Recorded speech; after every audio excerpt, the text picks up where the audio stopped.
संघ के शताब्दी वर्ष के कार्यक्रम में जैसे ही सलमान खान की एंट्री हुई, वैसे ही सियासी गलियारों में भूचाल आ गया। कांग्रेस से लेकर पूरा विपक्ष सवालों की झड़ी लगा रहा है, जैसे कोई बहुत बड़ा अपराध हो गया हो। शिवसेना उद्धव गुट का बयान तो और भी ज्यादा चौंकाने वाला है। उनका कहना है कि सलमान डर की वजह से संघ के मंच पर पहुंचे। सवाल यह है कि आखिर किस बात का डर? क्या हर वो शख्स जो कि संघ के कार्यक्रम में जाए उसे डराया धमकाया माना जाएगा? क्या यही सोच है? वहीं महाराष्ट्र सरकार के मंत्री नितेश राणे का कहना है कि आज की तारीख में तो सलमान ही असली सनातनी है। वहीं संतों का कहना है कि सलमान खान नहीं, सलमान दास हैं। ये रिपोर्ट देखिए और विपक्ष के दोहरे मापदंड को समझिए।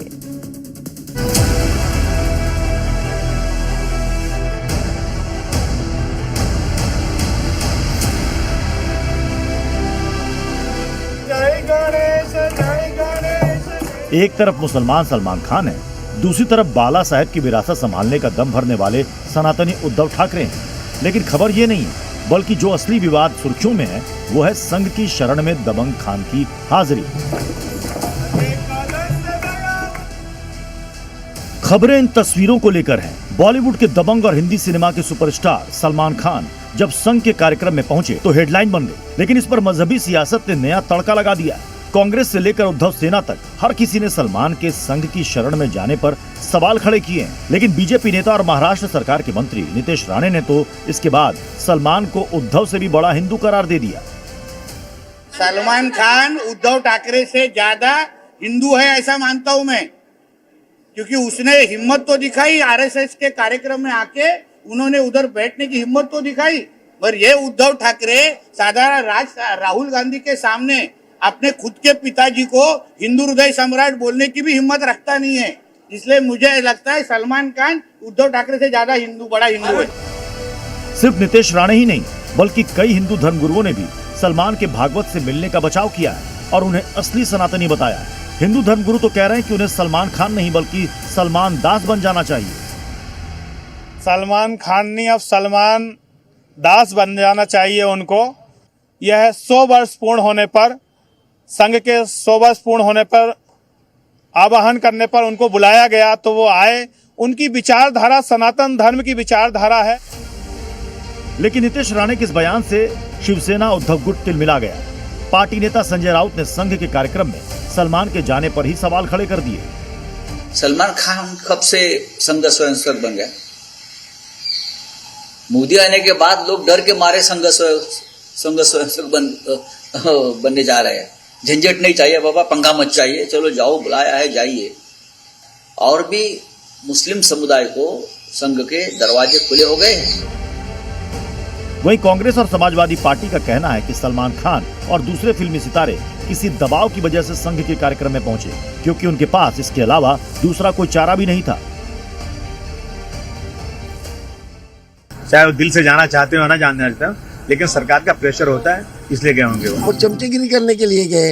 एक तरह से इस तरह का करना यानी हमारी ईडी न लगना चाहिए मुझे, और उनको एक डर भी है कोई मारेगा ये करेगा, उसमें उनको मदद भी मिलनी चाहिए, इसलिए सब चला है। क्या कहते हैं, ये एक तरह से चापलूसी करने की बात है। वो संघ के कार्यक्रम में वैसे तो बॉलीवुड सितारों का जमावड़ा लग गया।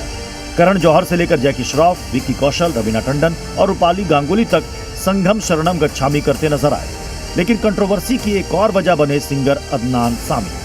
विवाद क्यों हुआ ये भी आपको बताएंगे, लेकिन पहले संघ प्रमुख के साथ अदनान सामी की लंच करते हुए इन तस्वीरों को देखिए। वैसे तो इसमें शिल्पा शेट्टी और रूपा गांगुली भी हैं, लेकिन विवादों का फोकस अदनान सामी रहे। शिवसेना उद्धव गुट ने इन तस्वीरों को लेकर संघ को ही कटघरे में खड़ा कर दिया। वहीं कांग्रेस भी इसे राष्ट्र विरोधी बता रही है। उसके पिताजी एयरफोर्स में थे पाकिस्तान के, और 1965 के भारत पाकिस्तान युद्ध में अदनान सामी के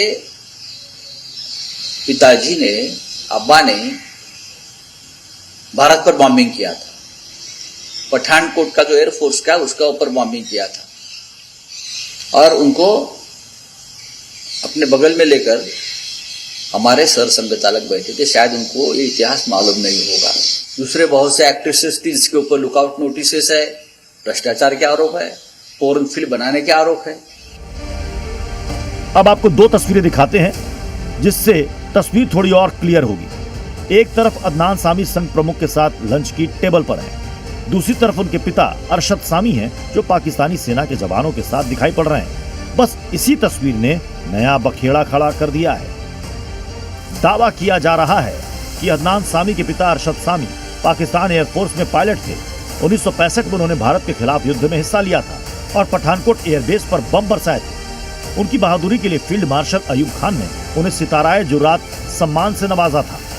2008 में अरशद सामी ने अपनी किताब 3 प्रेसिडेंट एंड एन एड में भी इसका जिक्र किया था। इधर 2016 में अदनान सामी को सरकार ने भारतीय नागरिकता दे दी। अब विपक्षी दलों के साथ ही सोशल मीडिया पर भी सवाल उठ रहे हैं। कांग्रेस पूछ रही कि क्या सलमान जैसी तवज्जो देश के दूसरे मुसलमानों को भी मिलेगी। विपक्ष का सवाल यह भी है कि अदनान सामी के साथ लंच करते वक्त संघ को पाकिस्तान याद क्यों नहीं आया। ब्यूरो रिपोर्ट, जी मीडिया। हुमायूं कबीर ने पहले नई बाबरी की नींव रखी और आज उसमें ईंटें जोड़नी शुरू कर दी। हुमायूं कबीर ने ये सब कुछ तब किया जब योगी आदित्यनाथ क्लियर मैसेज दे चुके हैं कि नई बाबरी कयामत तक नहीं बनने दूंगा। लेकिन हुमायूं कबीर मुस्लिम वोट बैंक साधने के चक्कर में योगी की वार्निंग भूल गए। ये भूल हुमायूं कबीर को महंगी पड़ सकती है, क्योंकि योगी सिर्फ कहते नहीं हैं, करके दिखाते हैं। ये रिपोर्ट देखिए और नई बाबरी पर मचे हुए सियासी घमासान के इस नए अध्याय को समझिए।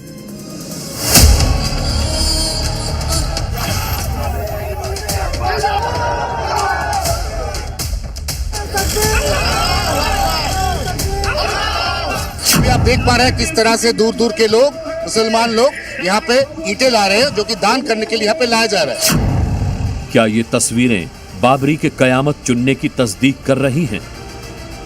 मैं मस्जिद बनाऊंगा, वो कोई कुछ कर सकते कर लेगा। दूसरी बाबरी का निर्माण कार्य शुरू करके हुमायूं कबीर ने योगी आदित्यनाथ की वार्निंग को इग्नोर किया है। कयामत का दिन तो कभी आना ही नहीं है और इसलिए बाबरी ढांचे का पुनर्निर्माण कभी होना ही नहीं है। पहले कुरान पढ़ा गया, फिर नमाज हुई, उसके बाद नई बाबरी मस्जिद का निर्माण कार्य शुरू हुआ। जिस जगह पर नई बाबरी का निर्माण हो रहा है वहां लाए हर सामान पर लिखा था आई लव बाबरी। देश में एक बार फिर बाबरी मस्जिद का ख्वाब पालने वाले हुमायूं कबीर ने इस इवेंट के लिए 1200 मौलवियों को न्योता दिया था। 2 लाख लोगों के जुटने का दावा किया था। मुर्शिदाबाद की बेलडांगा में बाबरी मस्जिद की निर्माण कार्य शुरू होने के अवसर पर यहाँ पे करीब 1200 आवाज में कुरान और हदीस तलायत हो रहा है। न सिर्फ मंच में बैठे हुए लोग बल्कि मंच से बाहर आए हुए दर्शक अपने हाथों में उठा लिया है कुरान या हदीस और वो एक साथ इन दोनों को पाठ कर रहे हैं। ये सीधे सीधे योगी आदित्यनाथ की चेतावनी को नजरअंदाज करने वाली बात है। कयामत के दिन तक भी कभी कयामत का दिन तो कभी आना ही नहीं है और इसलिए बाबरी ढांचे का पुनर्निर्माण कभी होना ही नहीं है। जो कयामत के दिन आने का सपना देख रहे हैं ऐसे ही सड़गल जाएंगे, कभी वह दिन आने वाला नहीं है। बाबरी निर्माण कार्य शुरू करने के लिए हुमायूं कबीर ने एक हिंदू संत को भी बुलाया था, लेकिन हुमायूं कबीर ये समझने में शायद भूल कर रहे हैं कि बाबरी वाले जिस जिन्न को उन्होंने दफन बोतल से बाहर निकाला है वो नासूर बन सकता है। हुमायूं कबीर ने 300 करोड़ की लागत से 2 साल के अंदर बाबरी को पूरा करने का दावा किया है। 2 साल के अंदर अर्थात 2028 साल के मार्च के अंदर बाबरी मस्जिद यहाँ पे बिल्कुल बनके तैयार हो जाएगा, ऐसा हुमायूं कबीर का खुद का ऐलान। हुमायूं कबीर जिस बाबरी के बहाने पश्चिम बंगाल के मुस्लिम वोट बैंक को साधना चाहते हैं, इसमें हुमायूं को AIMIM के चीफ असदुद्दीन ओवैसी का भी साथ मिलना था। हुमायूं कबीर ने खुद ही ऐलान किया था कि 11 फरवरी को जब बाबरी का निर्माण कार्य शुरू होगा उसी दिन उनकी पार्टी जनता उन्नयन पार्टी के साथ AIMIM के गठबंधन का ऐलान होगा। लेकिन आज ओवैसी सीन में कहीं दिखाई नहीं दिए। सवाल है कि क्या हुमायूं ओवैसी की राहें मिलने से पहले ही जुदा हो गईं? हुमायूं कबीर बाबरी वाली आग लगाकर ममता बनर्जी वाले मुस्लिम वोट बैंक पर कब्जे की कोशिश में हैं। हुमायूं खुद ही कह चुके हैं कि सिर्फ बाबरी बनाने से नहीं होगा, उन्हें मुस्लिमों का वोट भी चाहिए। यही वजह है कि योगी ने जब ऐलान किया कि बाबरी नहीं बनेगी तो हुमायूं कबीर ने पलटवार किया। मैं मस्जिद बनाऊंगा, वो कोई कुछ कर सकते कर लेगा। यहाँ अयोध्या नहीं है, लखनऊ नहीं है, ये यूपी नहीं है, ये बंगाल है या मुर्शिदाबाद है। मैं यहाँ मस्जिद बना के ही छोड़ूंगा, किसी को कोई रोक सकता रोक लेंगे। बंगाल वाली बाबरी विवाद का इफेक्ट यूपी में भी दिख रहा है। लखनऊ में विरोध के पोस्टर लगाए गए तो मथुरा से भी बाबरी के खिलाफ आवाज उठी है। हुमायूं कबीर बाबरी मस्जिद बनाकर संपूर्ण सनातनियों का अपमान करना चाहता है। उस सनातनी हिंदुओं के विरोधी बाबर के नाम से तू यदि मस्जिद बनाएगा तो क्या सनातनी सहन करेंगे? क्या हम हिंदुस्तानी सहन करेंगे? विश्व हिंदू रक्षा परिषद समेत कई हिंदू संगठन नई बाबरी बनाने का विरोध जता चुके हैं, ऐलान कर चुके हैं नई बाबरी नहीं बनेगी। लेकिन हुमायूं कबीर इसे अपना सियासी जीवन मरण का सवाल मान बैठे हैं।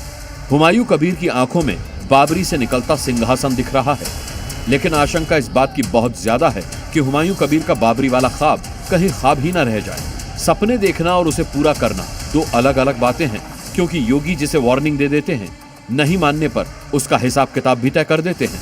कयामत का दिन तो कभी आना ही नहीं है और इसलिए बाबरी ढांचे का पुनर्निर्माण कभी होना ही नहीं है। मुर्शिदाबाद से आयान घोषाल के साथ ब्यूरो रिपोर्ट, जी मीडिया।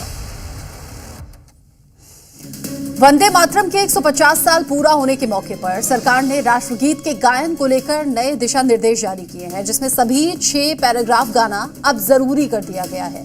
लेकिन सरकार का ये आदेश कई मौलानाओं और मुस्लिम नेताओं को पसंद नहीं आया और वंदे मातरम को जरूरी करने पर उन्होंने फिर से विरोध करना शुरू कर दिया है। ये रिपोर्ट देखिए और वंदे मातरम पर छिड़े इस नए विवाद को समझिए।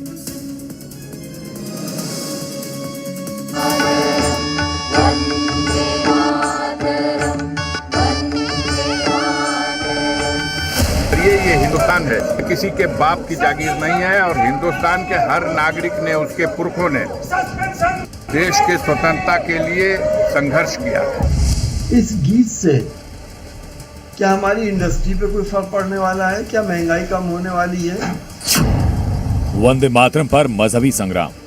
हम तो समझते हैं कि वंदे मातरम कहना देश के खिलाफ है हमारे, और उसमें पाबंदी ना होनी चाहिए, आज़ादी होनी चाहिए। जो पढ़ना चाहे पढ़े, जो न पढ़ना ना पढ़े, अपनी मर्जी पर के उसको प्रतिबंध नहीं लगाना चाहिए उसके ऊपर। कवानीन के एतबार से हिंदुस्तान के आइन और संविधान के मुताबिक किसी चीज़ को अगर ज़रूरी और लाजिम नहीं किया गया है तो हुकूमत का ये करना एक तरीके से ज़्यादती और जुल्म होगा, नाइंसाफ़ी होगी।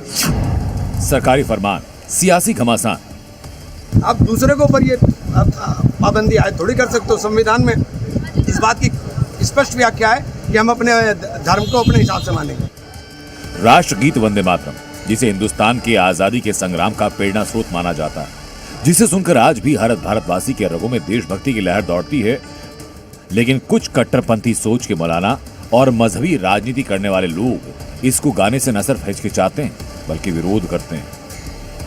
कुछ लोग हैं कहेंगे खाएंगे रहेंगे हिंदुस्तान में, खाएंगे हिंदुस्तान में, लेकिन वंदे मातरम गाएंगे नहीं। हम उनकी मंशा को समझें। इस नए विवाद की जगह एक आदेश जो सरकार की तरफ से जारी किया गया, जिसके मुताबिक हर सरकारी कार्यक्रम में राष्ट्रगान के बाद वंदे मातरम के 6 अंतरे गाने होंगे और ये सभी सरकारी कार्यक्रमों में जारी होगा।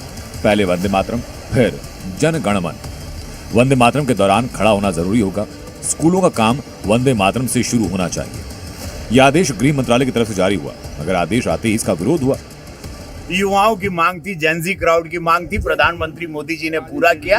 देश अभी धुरंधर और बॉर्डर टू देख के पूरा तिरंगामय भारत हो चुका है, बलवान बलशाली भारत, राममय भारत हो चुका है, सनातनी भारत है। और वो चाह रहा है कि वो सारी गाथाओं के साथ देश आगे बढ़े और ये गाथा सुननी जरूरी है। ये हिंदुस्तान है, किसी के बाप की जागीर नहीं है और हिंदुस्तान के हर नागरिक ने, उसके पुरखों ने देश के स्वतंत्रता के लिए संघर्ष किया और सबके सामूहिक संघर्ष से आज देश स्वतंत्र हुआ है। बहुत बड़ा ट्रिब्यूट है। पहले तो जब 150 साल पूरा हुआ तो दोनों हाउस में इस पर डिबेट हुई और देश में लोगों को जानने का मौका मिला इतने लंबे समय के बाद लेकर गया और अभी पूरा का पूरा स्टैंडर्ड जो है बहुत बड़ा ट्रिब्यूट। मुझे कोई भजन गाने से या आरती मैं जाता हूँ खड़े होकर के, उनमें सुनने से कोई वो थोड़ी ना होगा। लेकिन आप दूसरे के ऊपर ये पाबंदी आयद थोड़ी कर सकते हो। संविधान में इस बात की स्पष्ट व्याख्या है कि हम अपने धर्म को अपने हिसाब से मानें।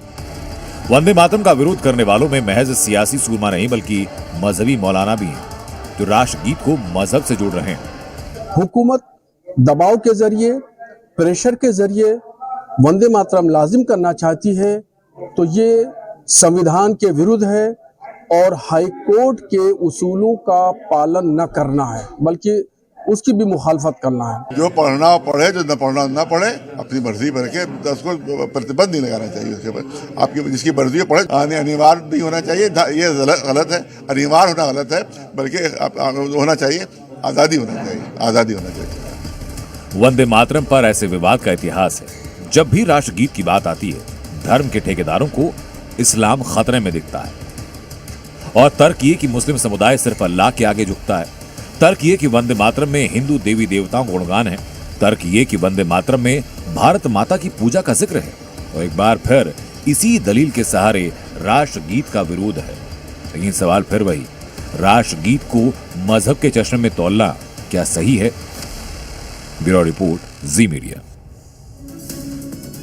इसी रिपोर्ट के साथ खबर समझिए में आज के लिए बस इतना ही। बाकी खबरों के अपडेट के लिए आप देखते रहिए जी भारत।